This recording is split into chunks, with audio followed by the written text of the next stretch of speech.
დილამშვიდობისა. ეს საქართველოს პირველი არხია, თქვენ უყურებთ გადაცემას პირადი ექიმი მარი მალაზონია ჟესტურ ენაზე თარგმანით. თქვენ გახსოვთ, ეს გადაცემა ადამიანს ეძღვნება. და ისიც კარგად გახსოვთ, რომ ყოველდღე ვსაუბრობთ ადამიანზე მრავალი წლის მანძილზე. სწორედ ადამიანის შესახებ სათქმელით მოვდივართ თქვენს ოჯახებში სტუმრად ყოველდილით და ხაზგასმით ვამბობთ, რომ წლების მანძილზე ჩვენი გადაცემის კონცეფცია არ შეცვლილა. იმიტომ რომ ადამიანია ყველაზე დიდი ღირებულება ნებისმიერ საზოგადოებაში და ყველაზე მეტად გასაფრთხილებელი ფასეულობა ადამიანის სიცოცხლე. როდესაც ჩვენ საუბრობთ ადამიანის სიცოცხლის მნიშვნელობაზე, მე ვფიქრობ, აქ კითხვები არ არსებობს, ისევე როგორც ადამიანის არსებობის სხვადასხვა ეტაპზე ადამიანის უფლებათა შესახებ. დღეს 10 დეკემბერია, რაც იმას ნიშნავს, რომ მთელი მსოფლიო ადამიანის უფლებათა დაცვის დღეს აღნიშნავს. რასაკვირველია, ჩვენ შეგვიძლია ძალიან ხმამაღალი ლოზუნგები გამოვიყენოთ ამასთან დაკავშირებით, მაგრამ ჩვენი გადაცემა ასე არასდროს იქცევა. ჩვენ ძალიან მარტივად ვამბობთ ადამიანზე იმას, რაც ძალიან რთულია. ერთი მხრივ და მეორე მხრივ კიდევ უფრო რთულია ხოლმე შესასრულებლად. განსაკუთრებით თანამედროვე რეალობაში, როდესაც ადამიანის ძალიან ბევრი უფლება დგას კითხვის ნიშნის ქვეშ და ძალიან ბევრ უფლებაზე გვჭირდება ფიქრი და განცდა იმისა, რომ დიახ, ჩვენი ჩვენი უფლების მიუხედავად შესაძლოა სხვა ადამიანის უფლება ირღვეოდეს. ასეთ შემთხვევაში თანამედროვე მეცნიერება ამბობს, როგორ კომფორტულადაც არ უნდა გრძნობდეს თვითონ ადამიანი, თუ მის გვერდით სხვა ადამიანთა უფლება დარღვეულია, ეს იმას ნიშნავს, რომ ადამიანის უფლება თუნდაც კომფორტის პირობებში შებრალულია.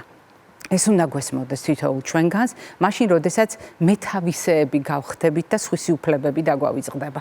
და თუ ჩვენ საუბრობთ ადამიანის უფლებაზე, ბევრი უფლების მიუხედავად, ყველაზე მთავარი არის ადამიანის უფლება სიცოცხლისა და სიცოცხლის უფლება თავისთავად ნიშნავს ჯანმრთელობის უფლებას, იმიტომ რომ სწორედ ჯანმრთელობა არის ერთ-ერთი ინსტრუმენტი და განსაკუთრებით, როდესაც საუბრობთ ადამიანის ფიზიკურ, მენტალურ და სოციალურ კეთილდღეობაზე.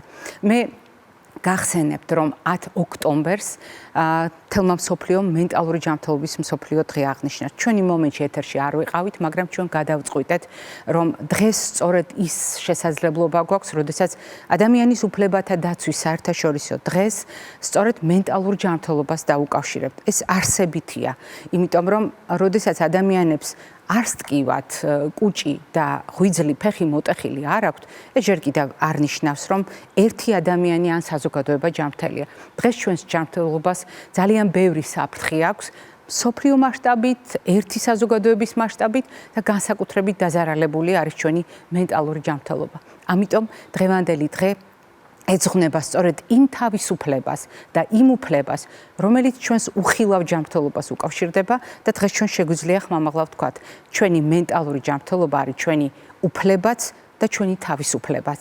და დღევანდელი ჩვენი გადაცემა ამას სხვადასხვა არგუმენტით განამტკიცებს. ახლა კი ქრისტი შანავას ერთგვარი კოლაჟი იმ ისტორიული სიუჟეტების ნაკრები, რომელიც ჩვენს გადაცემაში სხვადასხვა ეტაპზე გავიდა.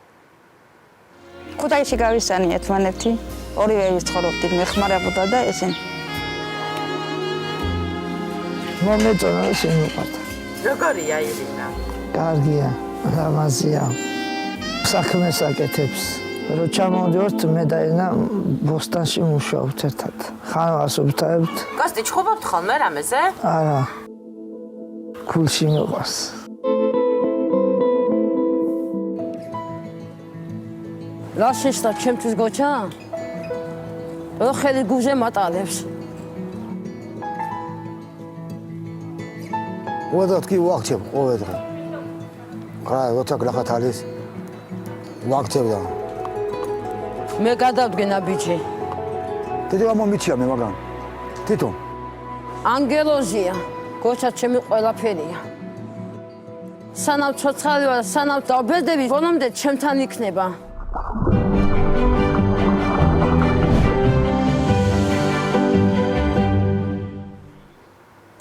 როგორც უკვე გითხარით, დღეს 10 დეკემბერია, რაც იმას ნიშნავს, რომ მთელი მსოფლიო ადამიანის უფლებათა დაცვის დღეს აღნიშნავს. და ჩვენ შევთანხმდით, რომ დღევანდელი თარიღი ჩვენს გადაცემაში გამორჩეული ნიშნით მენტალურ ჯანმრთელობასთან დაკავშირებით იქნება განხილული და ჩვენ შევთანხმდით იმაზეც, რომ მენტალური ჯანმრთელობა არის ჩვენი უფლებაც და ჩვენი თავისუფლებაც. სწორედ ამ თემაზე საუბარს არა ვიწყებთ, არამედ ვაგრძელებთ ჩვენი გადაცემის მეგობართან და დღევანდელ სტუმართან ერთად, რომელსაც თქვენ ძალიან კარგად იცნობთ. იგი გახლავთ ექიმი ფსიქიატრი, მედიცინის მეცნიერებათა დოქტორი, პროფესორი ქალბატონი ნინო ოკრიბელაშვილი. დილამშვიდობისა. დილამშვიდობისა და მადლობა მოწვევისთვის. მადლობა რომ დღეს შემოგვიერთდით ამ თემასთან დაკავშირებით, თუმცა მე არ მახსენდება ჩვენი სატელევიზიო სეზონი და არ მახსენდება აქტუალური საკითხი ადამიანის მენტალურ ჯანმრთელობასთან დაკავშირებით, როდესაც თქვენ არ ჩაგვერთეთ და არ მიიღეთ მონაწილეობა ამა თუ იმ თემაზე მსჯელობასთან დაკავშირებით, მაგრამ დღევანდელი ჩვენი საუბარი ცოტა განსხვავებული იქნება. ერთი მხრივ, მსოფლიო საუბრობს ადამიანის უფლებათა დაცვას. ჩვენ გადავწყვიტეთ, რომ მენტალურ ჯანმრთელობაზე ვისაუბროთ და ვისაუბროთ როგორც ადამიანის არა უბრალოდ უფლებაზე და თავისუფლებაზე, არამედ მენტალურ ჯანმრთელობაზე როგორც იმ წახნაგზე ადამიანისა, რომლის შესახებაც საზოგადოებამ ყველაზე ნაკლებად იცის, იმიტომ რომ თითქოს ყველაზე ხილულია, მაგრამ ყველაზე უხილავია, მაგრამ ყველაზე ხილულია მისი ზეგავლენა ხშირად ერთი ადამიანის ცხოვრებაზე, ოჯახის ცხოვრებაზე, საზოგადოების ცხოვრებაზე. რა არის მენტალური ჯანმრთელობა თანამედროვე მტკიცებითი მედიცინის ჭრილში? დიდი მადლობა ასეთ საინტერესო შესავლისთვის და ყველაზე მნიშვნელოვანი დეკემბერს ალბათ არის ის, რომ ყველას გონია დღევანდელ დღეს უნდა ვისაუბროთ რაღაც პოლიტიკურ კონვენციებთან მიერთებაზე, რაღაც აბსტრაქტულ ფიზიკურ უსაფრთხოებაზე, წამების მსხვერპლზე და ასე შემდეგ, მაგრამ რეალურად ჩვენ როდესაც მენტალურ ჯანმრთელობის, ფსიქიკური ჯანმრთელობის სპეციალისტები ვხვდებით, ამ დღეს ყოველთვის საუბრობთ იმ ბაზისურ უფლებაზე, რომელიც ჯანმრთელობის უფლებაში შედის და მისი განხილვა დამოუკიდებლად წარმოუდგენელია.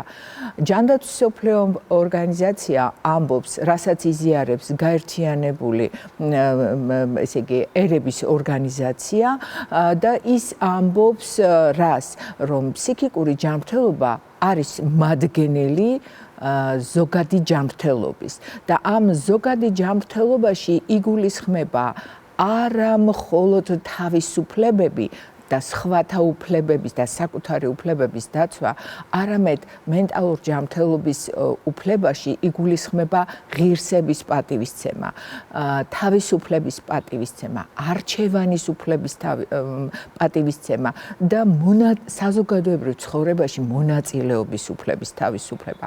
აბსოლუტურად მართალი ხართ, როდესაც საუბრობთ იმაზე, რომ ეს არის ისეთივე უხილავი მადგენელი და რაც მაგალითად ქრონიკული მარგინალიზებული პაციენტებისთვის უდიდესი პრობლემა, როგორიც არის მაგალითად ადამიანი, რომელსაც დაემართა რაიმე ფიზიკური ტრავმა, რაღაც პერიოდი ამოვარდა მისი უნარი გადაადგილების, მის ყოველდღიურ საქმიანობაში და ის გაქრა ჩვენი ჰორიზონტიდან. სწორედ ასე იკარგებიან ეს ქრონიკული მარგინალიზებული ადამიანები, რომელთაც უფლება აქვთ მიიღოს მონაწილეობა თუნდაც საკუთარი ბედის გადაწყვეტის საკითხში, როგორიცაა რა მკურნალობა მიიღოს, ინტერაქცია იქონიოს ექიმთან, კონდეს საზოგადოებაში ჩართულობა, კონდეს განათლების უფლება, კონდეს დასაქმების უფლება და ასე შემდეგ.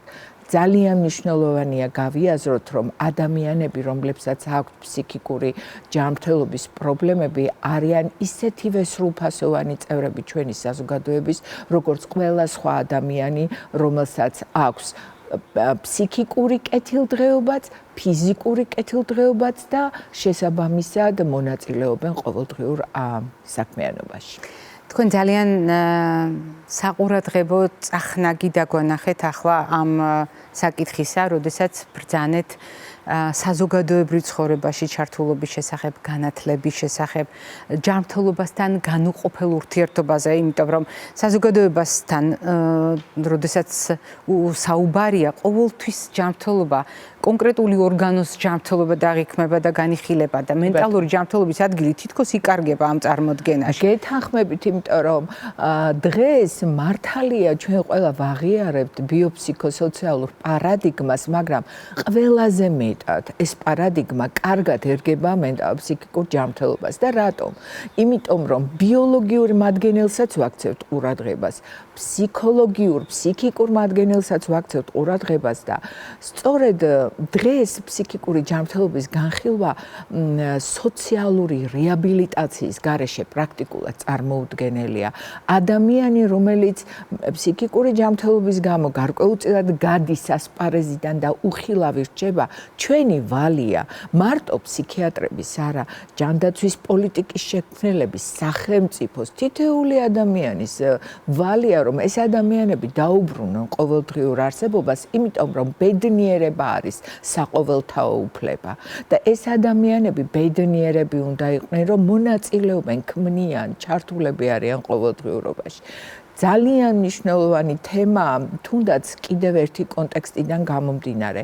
ნახეთ, როდესაც ჩვენ საზოგადოებას საუბრობთ ფსიქიკური ჯანმრთელობის მქონე პირზე, რატომღაც გვიჩნდება ესეთი ემპათიური დამოკიდებულება გვაქვს, მაგრამ ვერ ვიაზრებთ ბევრ სტიგმას, რომელიც ამ ადამიანს თანსდევს.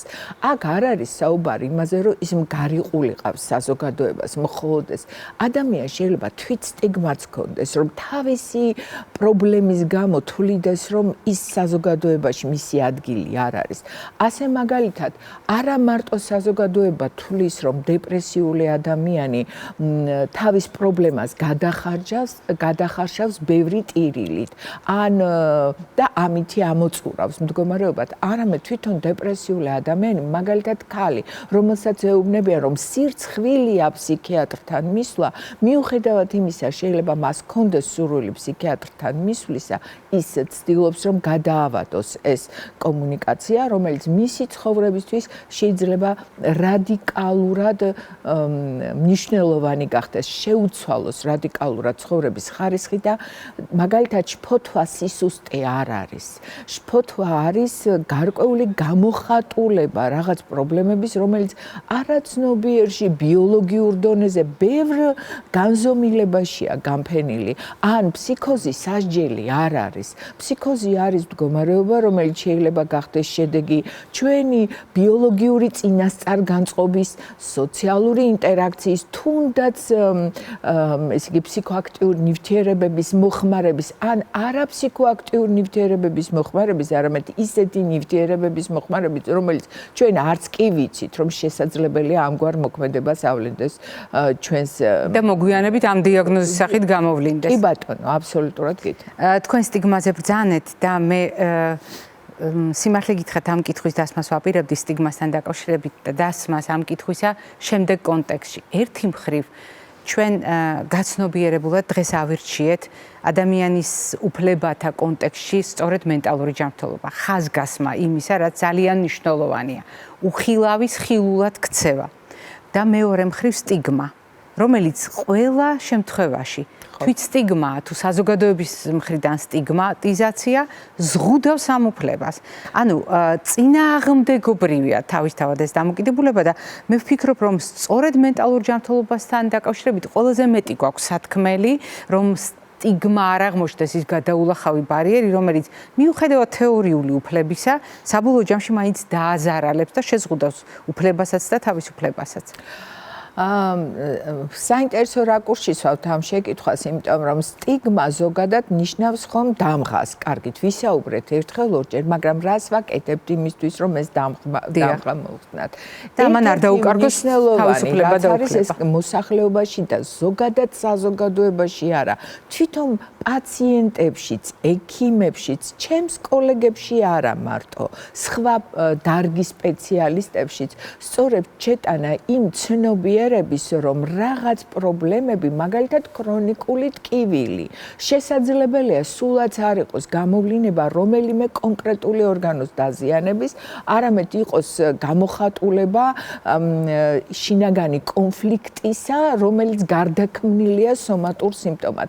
ეს ძალიან ძალიან რთულია თითქოს აღსაქმელად, მაგრამ მეორე მხრივ, როცა ჩვენ ხედავთ, რომ ვატარებთ ძალიან ბევრ კლინიკურ კვლევას, რესურსები ხანდახან არამიზნობრივად იხარჯება, არა მარტო სახელმწიფოს მიერ გამოყოფილ რესურსები, არამედ ჯიბიდან გადახდილი თანხებიც არამიზნობრივად იხარჯება და შედეგზე არ გავდივართ, უნდა დავსვათ შეკითხვა იმის შესახებ, ამის უკან ფსიქიკური მადგენელი ხომ არ არის.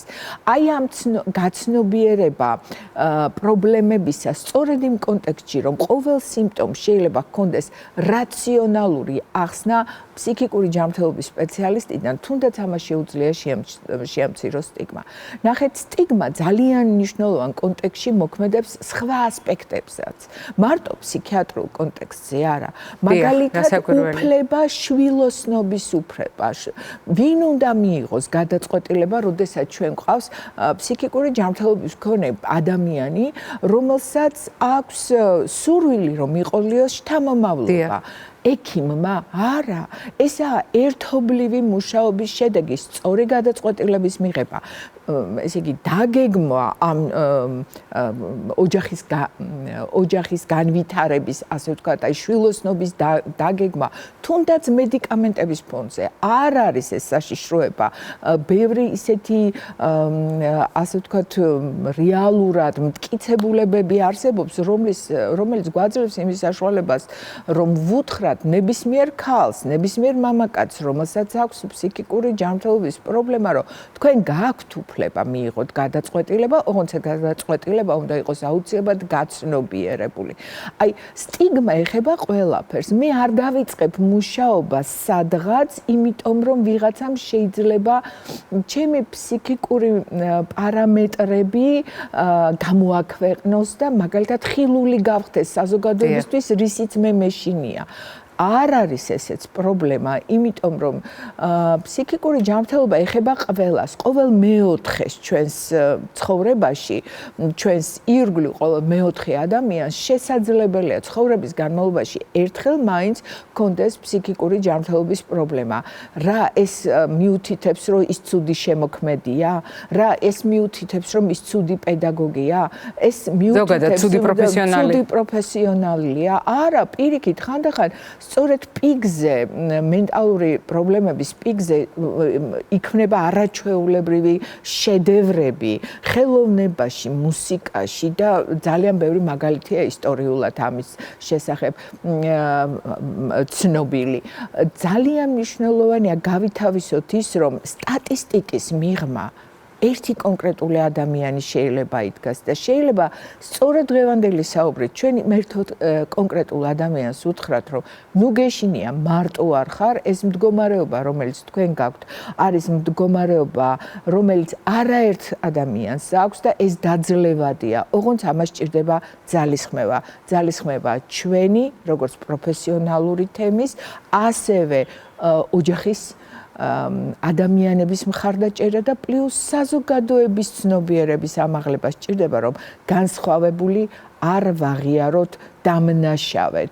ზოგადად მტერი არ ვეძებოთ მასში, არამედ ვიპოვოთ ადამიანი, რომელსაც რეალურად მხარდაჭერა სჭირდება. ჩვენ გავაგრძელებთ საუბარს, მანამდე მაყურებელს ექნება შესაძლებლობა გაიხსენოს ისტორიები, რომელიც არაერთხელ უნახავს ჩვენს გადაცემაში. ისტორიები, რომელიც სხვა ფორმატის გადაცემებში არ მოხვდება, თუმცა ამ გადაცემაში ეს ჩვენი მოთხრობილი ისტორია, ყოველგვარი ხედვების, ყოველგვარი შტრიხების გარეშე პირადი ისტორიები, რომელიც ვფიქრობ საგულისხმოა ყველასთვის, ძალიან საგულისხმოა და ყველასთვის გასათვალისწინებელია, იმიტომ რომ თქვენ არაჩვეულებრივი ფრაზა გამოიყენეთ, იმიტომ რომ ერთნაირები არ ვართ, იმიტომ რომ ვიღაც ჩვენ არ გვგავს, ან ჩვენ ვინმეს არ ვგავართ, ეს არ ნიშნავს, რომ ჩვენ ერთმანეთის მიმართ მტრული განცდები უნდა გვასაზრდოებდეს. მოკლედ, ქრისტიშანავას სიუჟეტით ვაგრძელებთ და შემდეგ გავაგრძელებთ ასევე საუბარს.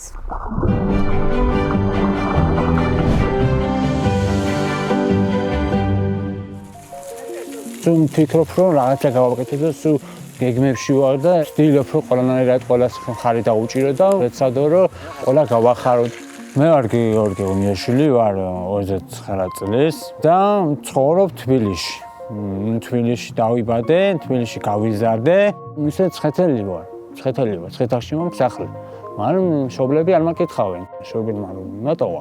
მე ძალიან მიდარდე, იმიტომ რომ მშობელი მაინც სხვა, მინდობითაზდაში ცხოვრობდი, სანდა იქ არ იყო კარგი პირობები. იყო საჭმელი, მაგრამ ყვება არ იყო მონალური, ძილი და ადრე გვაწონდნენ და გარეთ არ გავდიოდი. ეხლა გარეთაც გავდივარ, ახმეტეზე მარტო ჩავდივარ, ბანკში მარტო ჩავდივარ, ვასწორებ ყველაფერს, პინკოდს მარტო ვასწორებ და ფული მარტო გავმოდი. ამ ადამიანებს საკუთარ ცხოვრებაზე უნდა ჰქონდეთ ხელმისაწვდომობა, იმიტომ რომ ინსტიტუციაში მათ არ აქვთ მსგავსი გამოცდილება, არც ურთიერთობების, ავით მეც გამოცდილებაში მკოლია, არავინ არ იცის რა არის სწორი ურთიერთობები, მაგალითად, იმიტომ რომ ეს იქ ამის ნაკლებობა არის, ხო, იქ იბრძვიან გადარჩენისთვის. სადაც ჩვენ ცხოვრობთ, ძალიან კარგად ცხოვრობთ და ძალიან კარგად გვექცევიან და ძალიან კარგად ვიწყობენ ხელს ყველაფერში, რაც გვჭირდება, რაც გვახარებს. მნიშვნელოვანი ღირებულება არის ის, რომ ამ ადამიანებს ვხედავთ თითოეულ ადამიანს ისე როგორებიც არიან და არ ვცდილობთ მათ რაღაცნაირად შეცვლას ან რაიმე ჩარჩოებში მოქცევას, ხო? თითოეული ადამიანი არის ინდივიდუალური და მიუყვებით მათ სურვილებს და საჭიროებებს და ისე ვუჭერთ მხარს თითოეულ მათგანს. თავისუფლად ვარ, კარგად ავზრუნებ თავს და ძალიან მიხარია მეგობრები მიყავს, ძალიან მაგარი მეგობრები და ყველას ვაფასებ აქ ვინც არის. ერთმანეთი გავზარდეთ, იმიტომ რომ დაახლოებით ერთი ასაკის ვართ და შესაბამისად რაღაცა ჰობები, მიზნები და რაღაც სურვილებიც თითქმის ერთნაირი გვაქვს ახალგაზრდული და ვცდილობთ ხოლმე რომ ჩვენი მიზნები თუ ემთხვევა ერთმანეთს ერთად წავიდეთ, ვისეირნოთ, გავერთოთ. უკვე 7 წელია ვიცნობ მათ და სხვადასხვა აქტივობებში ვუჭერ მხარს. მე მინდა მქონდეს ეს როგორი სამსახური ადამიანებს დავეხმარო და ხერფასი გადამიხადო. ანუ აი როგორ ადამიანებს ეტლიან ადამიანებს დავეხმარო ასვლაში, ჩასვლაში. და ეგ სამსახური მინდა რომ მქონდეს და ხალხასი ავიღო მაგაში. საოჯახო სერვისის ერთ-ერთი მთავარი მიზანი არის რომ დამოუკიდებელი ცხოვრების ხელშეწყობას შევუწყოთ ხელი, ხო რომ ეს ადამიანები რაღაცა ეტაპზე უნდა იყვნენ დამოუკიდებლები და რაღაცა საზოგადოების სრულფასოვანი წევრები და იმ ყველა სერვისებზე ქონდეთ ხელმისაწვდომობა, რაზეც ჩვენ ნებისმიერი ადამიანს აქვს წვდომა. დამოუკიდებელი ვარ. მე შემიძლია მარტო ვიარო, იმიტომ რომ მე ჩემი ისინი ვიცი და დამოუკიდებელი ადამიანი ვარ. თუ დახმარება დაგჭირდება, ეგრე გეხმარებიან, მაგრამ აი ზოგადად თუ გინდა გასვლა, გასეინება, წასვლა, მოსვლა, არა, ეგ პრობლემა არ არის. მაგის პრობლემა არ გვაქვს ჩვენ.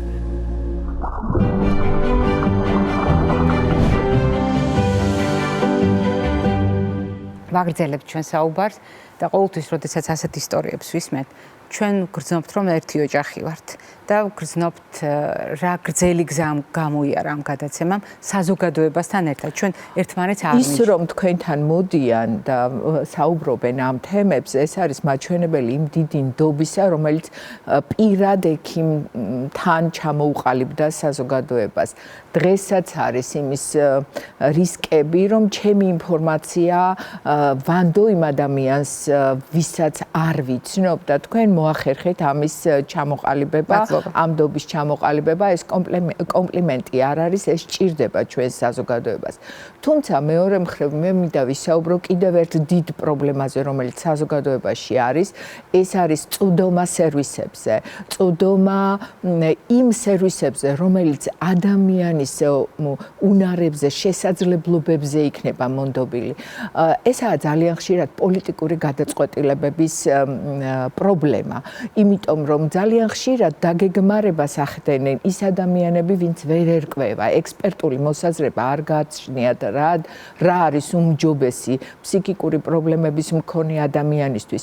არ კითხულობენ მაგალითად მხოლოდ ფსიქიატრიის განხილვა და ფსიქიკური ჯანმრთელობის პრობლემების მქონე ადამიანების პრობლემების განხილვა არ უნდა მოხდეს მხოლოდ სამედიცინო, მხოლოდ იურიდიულ ან მხოლოდ პოლიტიკურ კონტექსტში. ეს არის ერთიანი მადგენელი, სადაც აუცილებელია მონაწილეობდეს როგორც პაციენტი, როგორც პაციენტზე მზრუნველი, ასევე ექსპერტი დარგის, რომელსაც აქვს უკვე არა მარტო სამედიცინო ცოდნა, არამედ იურიდიული გამოცდილება, სოციალური რეაბილიტაციის გამოცდილება და მსგავსი ტიპის გადაწყვეტილები, რაც პოლიტიკას უკავშირდება, აუცილებლად პროფესიულ თემთან მხარდაჭერით ხელჩაკიდებულებმა უნდა მიიღოს როგორც სახელმწიფომ, ასევე დაუშვათ ნებისმიერმა პატარა დაწესებულებამ, რომელიც აპირებს ფუნქციონირების დაწყებას და ბოლოს რა იწევს ალბათ ეს აინტერესებს ხშირად ხოლმე ჩვენს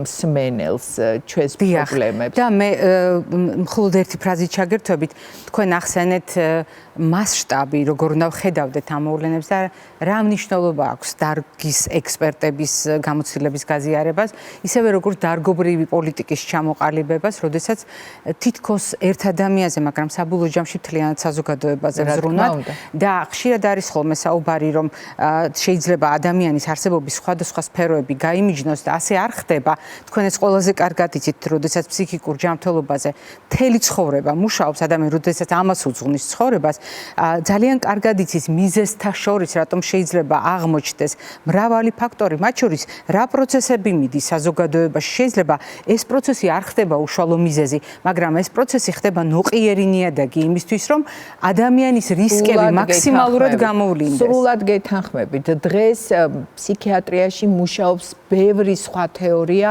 მაგრამ წამყვანი და ძირითადი თეორია არის სტრეს-დიათეზის თეორია.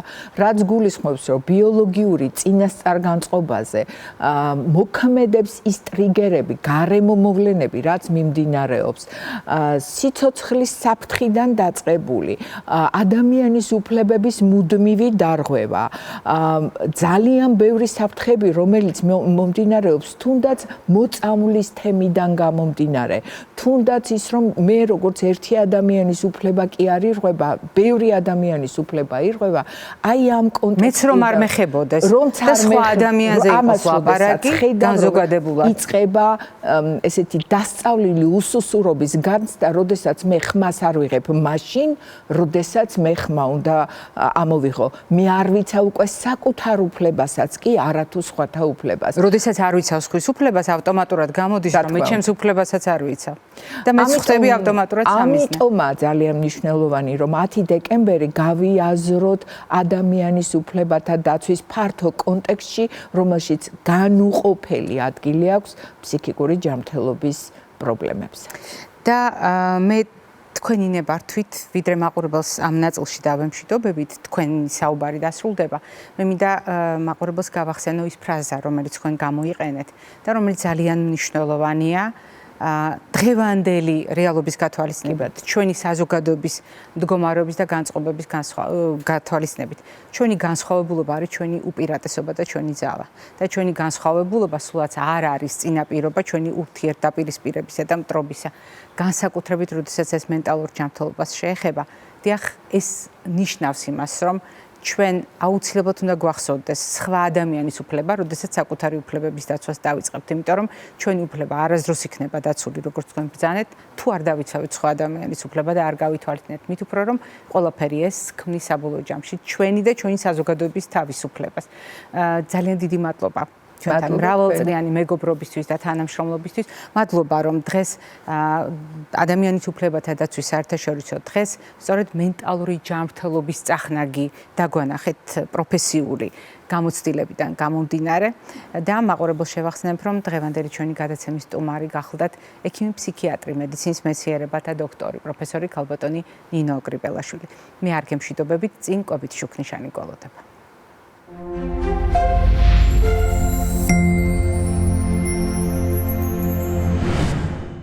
ჩვენ შევთანხმდით, რომ მენტალური ჯანმრთელობა ის უხილავი ძალაა, რომელიც რა თქმა უნდა, ნებისმიერი ადამიანისთვის არის განმამტკიცებელი სასიცოცხლო რესურსების, მაგრამ მენტალური ჯანმრთელობა ზუსტად ის ველია, სადაც შეიძლება ჩვენ თავის დროზე ვერ აღმოვაჩინოთ პრობლემები და განსაკუთრებით პრობლემები, რომელიც კვებას უკავშირდება.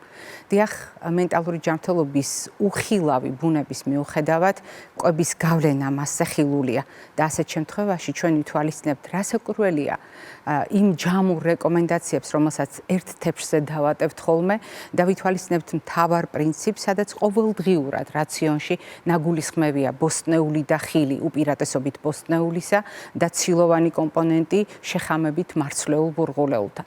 ეს არის საერთო პრინციპი, რომელიც არც მენტალური ჯანმრთელობის შემთხვევაში ირღვევა, როდესაც პრინციპი გულისხმობს საკვების მრავალფეროვნებას მრავალი ნივთიერების გამოყენებით. და მრავალი ნივთიერება სხვა არაფერია, თუ არა მრავალი ნივთიერება ფერში გამოხატული და საკვების მრავალფეროვნება ასეთ შემთხვევაში გულისხმობს სწორედ ამ ნივთიერებათა მრავალფეროვნებას, რომელსაც შეუძლია უზრუნველყოს ჩვენი ორგანიზმი მთლიანად, უზრუნველყოს ჩვენი ორგანიზმის სხვადასხვა სისტემა, მაგრამ განსაკუთრებული კვალი დაამჩნიოს ჩვენს მენტალურ ჯანმრთელობას. აი ასეთ შემთხვევაში, როდესაც ჩვენ საუბრობთ კვებით შუქნის შანზე, რასაკვირველია ფერადოვნება პროდუქტებისა, როგორც შევთანხმდით, არის ფერადოვნება ქიმიური ნაერთებისა, რომელიც ჩვენს ორგანიზმში ხვდება. შესაბამისად, მათი გავლენაც არის მრავალფეროვანი, მაგრამ ყოველთვის არის რისკი ჩვენს კვებით ჩვევებში, რომელიც მენტალურ ჯანმრთელობასაც შეუქმნის რისკს, ისევე როგორც მრავალ სხვა პრობლემას. ჩვენ არაერთხელ გვითქვამს, რომ გულცის ძარღვთა სისტემა ზარალდება ანთებითი პროცესებით, რომელიც მიმდინარეობს ჩვენს ორგანიზმში. ორგანიზმში მიმდინარე სისტემურ ანთებას შეუძლია შექმნას ნოყიერი ნიადაგი ონკოლოგიური დაავადებებისთვის. ისიც კი გვითქვამს, რომ ღრძილების ქრონიკული ანთება გულთან არის დაკავშირებული და თავის მხრივ დაკავშირებულია სისტემურ ანთებასთან. და უამრავი სხვა მაგალითი შემიძლია მოგიყვანოთ, როდესაც ანთება ამა თუ იმ პრობლემას დავუკავშირეთ. მენტალური ჯანმრთელობა, ადამიანის თავის ტვინის მდგომარეობა, ტვინთან ასოცირებული სხვადასხვა დამაზიანებელი მდგომარეობები გულისხმობს იმას, რომ ადამიანის ორგანიზმში ანთება ამას წაახალისებს. რომელი პროდუქტებია, რომელთა დამსახურებით ანთება შეიძლება განვითარდეს და არსებული ანთება გაღრმავდეს, გააქტიურდეს, სხვადასხვა წახნაგი გამოავლინოს, არაკეთილმყოფელი რასაკვირველია. ეს არის როგორც წესი პროდუქტები, რომელთაც შორის ჩვენ ყოველთვის გამოვყავთ ხოლმე პირველ რიგში მარტივად შეთვისებად ნახშირწყლებს და არა უბრალოდ ნახშირწყლებს, არამედ პროდუქტებს, რომელიც მრავალგზის დამუშავების, ანუ პროცესირების შედეგად ხდება პროდუქტებში, ანუ კერძებში. ასეთი პროდუქტების ერთჯერადი მოხმარება არ იწვევს სისტემურ ანთებას.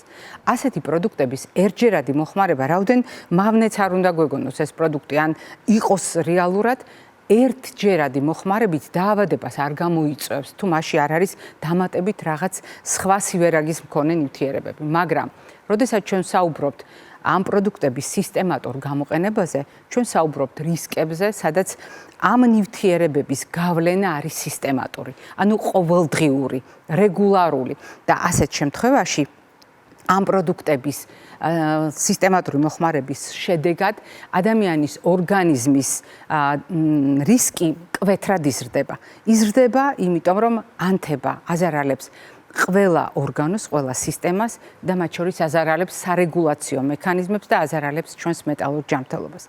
მოდით ვთქვათ იმის შესახებ, რა სჭირდება ჩვენს თავისთვის. უამრავი რამ სჭირდება და ერთი გადაცემა არ მეყოფა იმისთვის, რომ ამაზე ვისაუბროთ. რა თქმა უნდა, არ მეყოფა გადაცემა თუნდაც იმიტომ, რომ მარტო ჩამონათვალი ტვინისთვის და მენტალური ჯანმრთელობისთვის საჭირო პროდუქტებისა გარწმუნებთ იმ დროს ცდება, რაც ჩვენი გადაცემისთვის საეთეროდ არის გამოყოფილი. მაგრამ აუცილებლად მოვასწრებთ და გეტყვით, რომ მაგალითად თავის ტვინისთვის სასიცოცხლოდ მნიშვნელოვანი გახლავთ ყველა ჯგუფის პროდუქტის მოხმარება. მრავალფეროვნება პროდუქტებისა, რაც არსებითია მთლიანად ჩვენი ჯანმრთელობისთვის და ტვინის ჯანმრთელობისათვის. არანაკლებ მნიშვნელოვანია იმის გათვალისწინება, რომ ამ პროდუქტებში ჩვენ ძირითადად ანთების საწინააღმდეგო პროდუქტებს გულისხმობთ, რომელთა შორის აუცილებლად გაგახსენებთ არის მაგალითად მწვანეფოთლოვანი მცენარეები, სხვადასხვა სახის თხილეული, ციტრუსები, კენკროვანები, აუცილებლად არის თევზი, პომიორი და მსგავსი პროდუქტები, რომელიც არაერთხელ გამიზიარებია ჰარვარდის რეკომენდაციის შესაბამისად. მაგრამ არის მნიშვნელოვანი კავშირი, სადაც ერთმანეთთან არის ძალიან მჭიდროდ ბმაში ჩვენი საკვები, ჩვენი თავის ტვინი და ჩვენი გუნებგანწყობა. სად იყრის ეს ყველაფერი თავს? ეს ყველაფერი გაგიკვირდებათ და თავს იყრის მას შემდეგ, რაც ნაწლავს გაივლის თავის ტვინში. დიახ, პირდაპირი კავშირი არსებობს ტვინის მდგომარეობასა და ნაწლავში მიმდინარე პროცესებს შორის, განსაკუთრებით იმის გათვალისწინებით, რომ მაგალითად ჩვენი გუნებგანწყობისთვის, ჩვენი მენტალური კეთილდღეობისთვის მნიშვნელოვანი სეროტონინი ნაწლავშია თავმოყრილი ყველაზე დიდი რაოდენობით, ლამის 90%-ზე მეტი. ტვინის კვება მრავალფეროვანია, როგორც ის პროდუქტები, რომელსაც ახლა თქვენ ხედავთ, და ამ პროდუქტებს შორის შოკოლადიც ხდება, კენკრაც ხდება, თევზიც ხდება, თხილეულიც და კვერცხიც. რატომ? აქ არის რასაკვირველია ბიოლოგიურად აქტიური ნივთიერებები, ანტიოქსიდანტები, პოლიფენოლები და ასე შემდეგ. მაგრამ საგანგებოდ თუ დავაკონკრეტებთ, მაშინ შემიძლია გითხრათ რამდენიმე მათგანის შესახებ. ცილა, რომელიც აუცილებლად ჭირდება ჩვენს თავისთვის.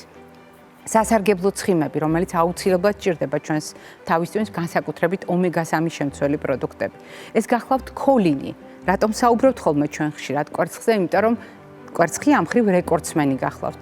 აუცილებლად უნდა გაგახსენოთ ყველა ის პროდუქტი, რომელიც უხვად შეიცავს ტვინისთვის საჭირო ვიტამინებსა და მინერალებს. მაგალითად, A ვიტამინი, B ჯგუფის ვიტამინები, C ვიტამინი, D ვიტამინი. არ უნდა დაგვავიწყდეს მაგალითად ისეთი მინერალები, როგორიც გახლავთ რკინა.